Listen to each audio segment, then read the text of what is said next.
नमस्कार साथियों, आप देवेंद्र सिकंदर सानी यूट्यूब चैनल में आप सभी साथियों का स्वागत है। साथियों, जैसा कि भारतीय सेना द्वारा स्ट्राइक किया गया है ऑपरेशन सिंदूर के नाम से, तो आज उसी वीडियो पर हम लोग रिएक्ट करने वाले हैं, जो कि उस्मान सैफी सर का है और ये बहुत ही अच्छी तरह से एक्सप्लेन करते हैं उस घटना को। तो चलिए आज हम और आप उसी घटना को उनके बताए गए बात को सुनते हैं और पूरी कहानी को जानने का प्रयास करते हैं, जिसका वीडियो टाइटल है भारतीय सेना की एयर स्ट्राइक ऑपरेशन सिंदूर की पूरी कहानी।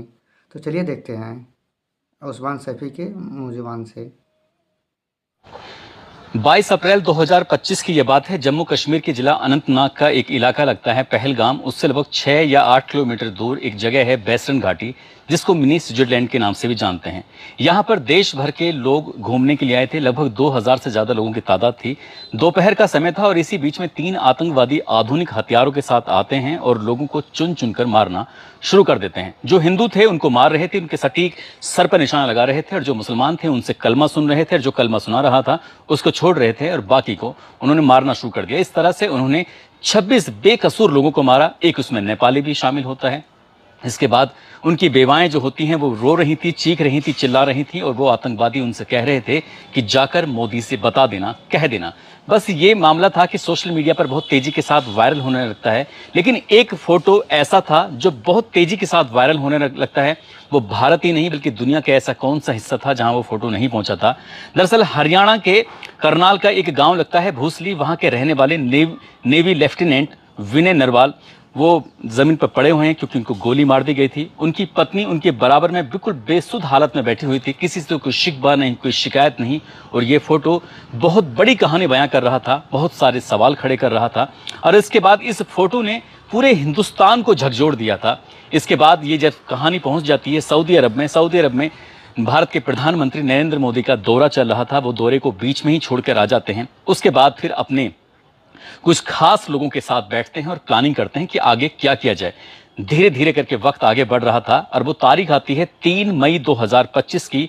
दिल्ली साउथ ब्लॉक के अंदर मीटिंग होती है और मीटिंग में प्रधानमंत्री नरेंद्र मोदी, रक्षा मंत्री Rajnath Singh, army chief Upendra Dwivedi, air force chief Amarpreet Singh, navy chief Dinesh Kumar Tripathi. अब ये आपस में मीटिंग करने के बाद एक बात तय करते हैं कि इस हमले का बदला कैसे लिया जाए, और उस हमले के बदले का नाम रखा जाता है ऑपरेशन सिंदूर।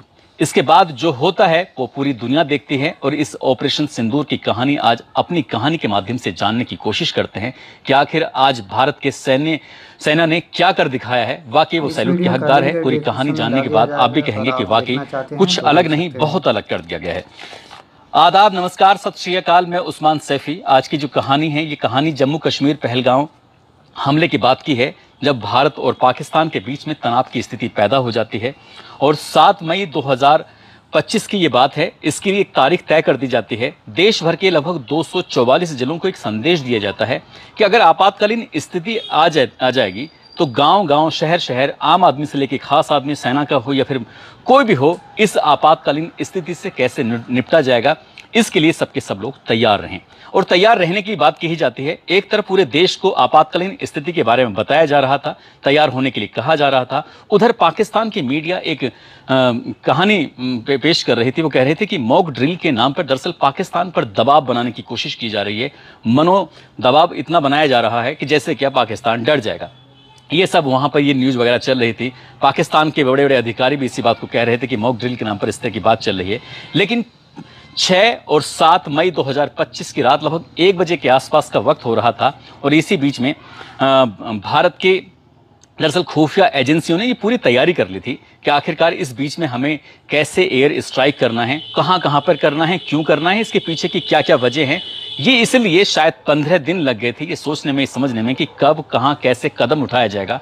और इसके लिए ये 22 अप्रैल से लेकर 5 मई तक बीच में ये प्लानिंग चलती रहती है। और वो प्लानिंग क्या खुफिया एजेंसियों ने जब तैयार किया, थल सेना, जल सेना और वायु सेना ने मिलकर ये प्लान कर लिया। दरअसल इन्होंने पाकिस्तान और पाकिस्तान अधिकृत कश्मीर के भीतर जाकर एयर स्ट्राइक कर देते हैं। और इस एक एयर स्ट्राइक में जो होता है वो वाकई अपना आप में कमाल होता है। दरअसल इस बात की जानकारी शीर्ष सैन्य अधिकारी colonel Sofiya Qureshi, wing commander Vyomika Singh को ने मीडिया में आकर ये पूरी कहानी बयां की, बताया। उन्होंने बताया कि बहावलपुर, मुरीद के तेहरा कला, सियालकोट, बरनाला, कोटली में 2 होते हैं, मुजफ्फराबाद में 2 हमले होते हैं। इस तरह से 9 अलग अलग ठिकानों को निशाना बनाया जाता है और निशाना बनाने के बाद लगभग 100 आतंकवादियों को नेस्तानाबूद कर दिया जाता है, खत्म कर दिया जाता है, तबाह कर दिया जाता है। न केवल उनको बल्कि उनके ठिकानों को भी। यदि हम उनके बारे में तफसील से बात करने की कोशिश करें तो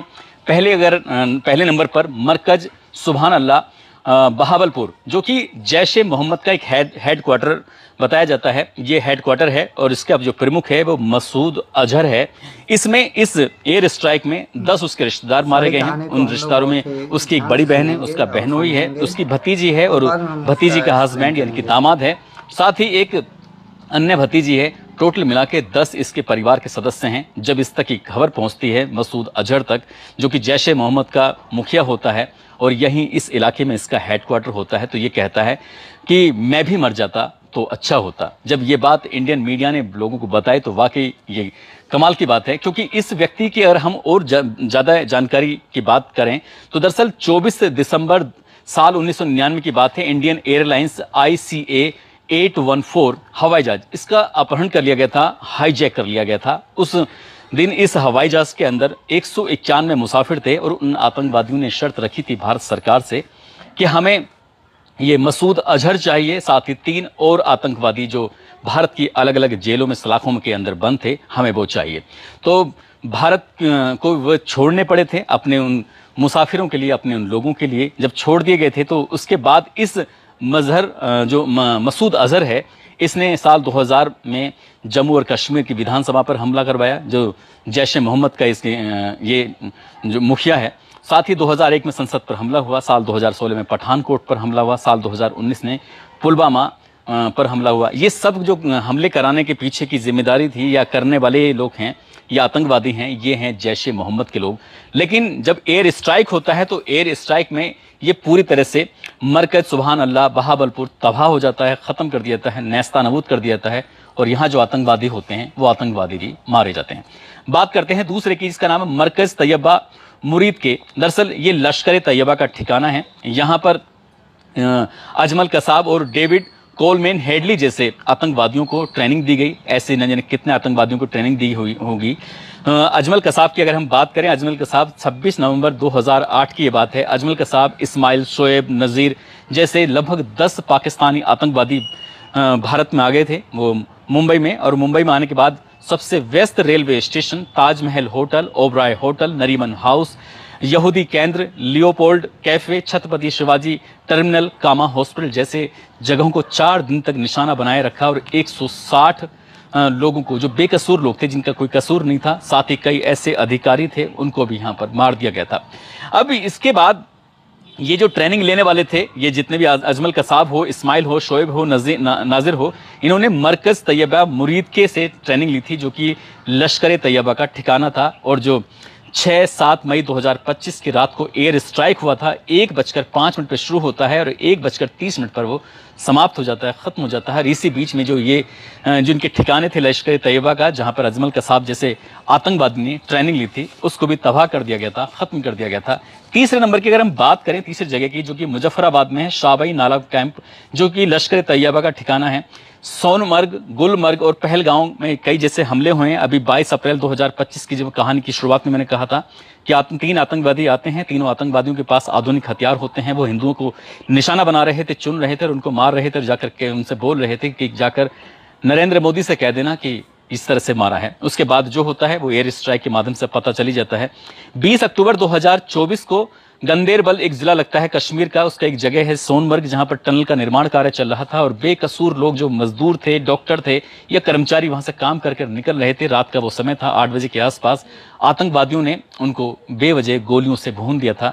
इनकी जो ट्रेनिंग मिली थी वो शाबाई नाला कैंप के मुजफ्फराबाद में लश्कर तैयबा से उन्होंने ट्रेनिंग ली थी, जिसको ये एयर स्ट्राइक में तबाह कर दिया गया। बात नंबर 4 की करते हैं। मरकज अब्बास कोटली, जो कि जैश ए मोहम्मद का ठिकाना है, LOC से लगभग 13 किलोमीटर दूर इसका ठिकाना है। यहाँ पर फिदाइन तैयार किए जाते हैं। फिदाइन जो अपने शरीर पर कोई भी बम वगैरह बांध कर कहीं भी जाकर फट जाते हैं, मर जाते हैं, उन्हें कोई फिक्र नहीं होती, उनको ऐसा तैयार किया जाता है जैसे कि आप 14 फरवरी 2019 को पुलवामा में आत्मघाती हमला हुआ था, जिसमें भारत के 40 जवान शहीद हो गए थे। यहाँ पर इस मरकज अब्बास जो कोटली है, इसको भी तबाह कर दिया गया, जो भारत की सेना ने एयर स्ट्राइक किया, इसका भी नेस्तनाबूद कर दिया। नंबर 5 की अगर हम बात करें, सैयद बिलाल कैंप जो मुजफ्फराबाद में है, यहाँ पर हथियारों की ट्रेनिंग, विस्फोटक, जंगल में सर्वाइवल कैसे किया जाता है, इसकी ट्रेनिंग दी जाती है, और लश्कर तैयबा का एक ठिकाना है, यहाँ पर भी इसी तरह से एयर स्ट्राइक होता है, और मुजफ्फराबाद के सैयदा बिलाल कैंप को इसको भी तबाह कर दिया जाता है। नंबर 6 आता है महमूना जोया सियालकोट, जो कि पठानकोट हमले के लिए जो आतंकवादी थे उनको तैयार किया गया था, वो इसी जगह पे थे, जो हिजबुल मुजाहिदीन का ये सेंटर बताया जाता है, प्रशिक्षण केंद्र बताया जाता है। 28 मार्च 2025 को जम्मू कश्मीर के कठुआ में इन्होंने एसओजी की टीम पर हमला कर दिया था, जिसमें 4 जवान शहीद हो गए थे, तारिक अहमद, जसवंत सिंह, जगवीर सिंह, बलविंदर सिंह, और 2 पाकिस्तानी आतंकवादी पाकिस्तान से आए थे यहाँ पर ट्रेनिंग लेकर, महमूना जोया सियालकोट, और इन्होंने इसी यहाँ से ट्रेनिंग लेकर हिजबुल मुजाहिदीन के आतंकवादियों ने पठानकोट पर भी हमला किया था, इसको भी एयर स्ट्राइक में तबाह कर दिया जाता है। ऐसे ही सरजल तेहरा कला, ये भी आतंकवादियों का ट्रेनिंग सेंटर है, यहाँ भी इसको भी इसमें तबाह कर दिया जाता है। 8 नंबर की बात करें तो मस्कर राहिल शाहिद कोटली, जो कि हिजबुल मुजाहिदीन का केंद्र है, पुंछ में 2023 में श्रद्धालुओं पर हमला कर दिया गया था, उन आतंकवादियों को भी इसी जगह पर मरकज़ राहिल शाहिद कोटली में ट्रेनिंग दी गई थी, जो कि हिजबुल मुजाहिदीन का ये सेंटर, इसको भी इसी 6 और 7 मई 2025 की रात को एयर स्ट्राइक में तबाह कर दिया गया।